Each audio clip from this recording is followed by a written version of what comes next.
Now, जिला में हम सुनेंगे होटल टूरिज्म से अरिंदम घोष है अलीपुरद्वार का।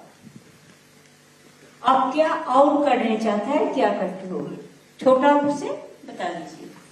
मैडम আমার আলিপুরদুয়ারে 4টা হোটেল রিসোর্ট আছে এবং হসপিটাল আছে, প্রাইভেট নার্সিং হোম, আর একটা অ্যামিউজমেন্ট পার্ক করেছি যেটা নর্থ ইস্টের সবচেয়ে বড় পার্ক। সেখানে আপনার একটা গ্লাস টাওয়ার হয়েছে যেটা ইন্ডিয়াতে ফার্স্ট টাইম গ্লাস টাওয়ার, আর ওখানে স্নো ওয়ার্ল্ড, ওয়াটার পার্ক আর বিভিন্ন অ্যাক্টিভিটিস আছে ওখানে।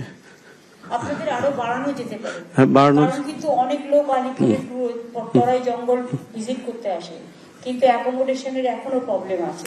হ্যাঁ, ওটা আমরা বেশি অ্যাকোমোডেশন যত আপনারা বাড়াতে পারবেন তত মানুষকে আপনারা অ্যাকোমোডেট করতে পারবেন। তো ম্যাডাম 2 মিনিট কথা বলতে আমাদের একটু।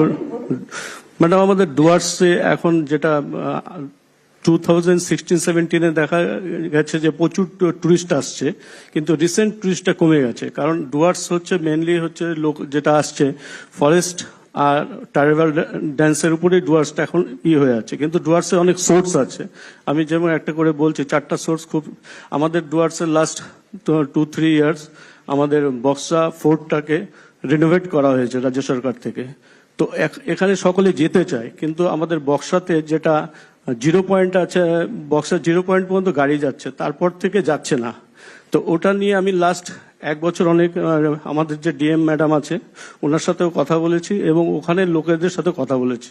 ওখান থেকে যদি একটা হর্স সার্ভিস চালু করা যায় তাহলে সেটা লোকে যেতে পারবে, কিন্তু হর্সটা ওরা যেহেতু কিনতে পারছে না, আমরা আমাদের কোম্পানি থেকে অফার করেছি যে যে ওখানকার লোক হর্স চালাতে চায় বা নিতে চায় ওখান থেকে বক্সা ফোর্টে যা আমরা সব কোম্পানি থেকে ওদেরকে ফ্রি অফ কস্ট কিনে দেবো।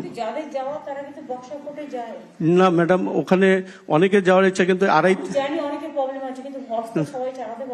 না ওটা না, যারা ওখানে লোকাল ছেলেরাদেরকে আমরা কিনে দেব, ওরা ওদেরকে যখন হ্যাঁ ট্রেনিং আমাদের কাছে ট্রেনার আছে, আমাদের যে পার্কে আছে।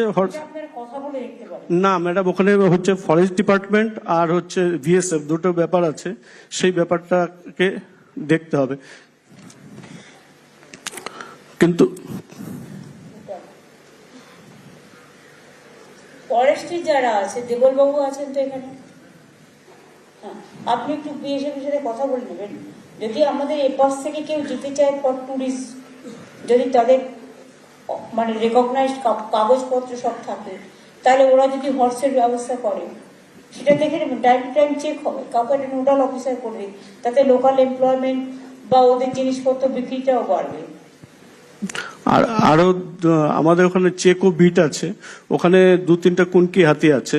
তো ওটা যদি ওখানে একটা এলিফ্যান্ট সাফারি যদি চালু করা যায় ওই চেকো বিটের থেকে, তাহলে আমাদের মনে হয় আলিপুরদুয়ার সারাউন্ডিং ট্যুরিজমটা অনেক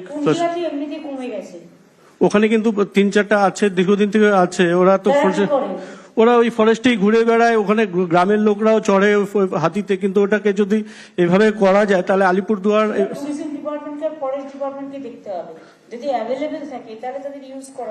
না আছে 3টে আছে। আরো ম্যাডাম আরো 2টো সুযোগ আছে। একটা হচ্ছে আমাদের সিকিয়াঝোড়া যেটা আছে, সিকিয়াঝোড়াতে একটা বড় হল আছে, সেখানে যদি হ্যান্ডক্রাফট আমাদের ওখানে যারা লোকাল হ্যান্ডক্রাফট করে তাদের যদি শোরুম করা যায় বা হ্যান্ডেল। না ম্যাডাম, ওটাকে সেলফ হেল্প গ্রুপ দিয়ে করাতে, প্রাইভেট মানে আপনি যদি এটাকে আমি করি না, সেলফ হেল্প গ্রুপ আমার 1 লক্ষ আছে, তাহলে কথা বলে বসুন, ডিএমরা আশা করি বসবেন, বলা হয়েছিল তো কথা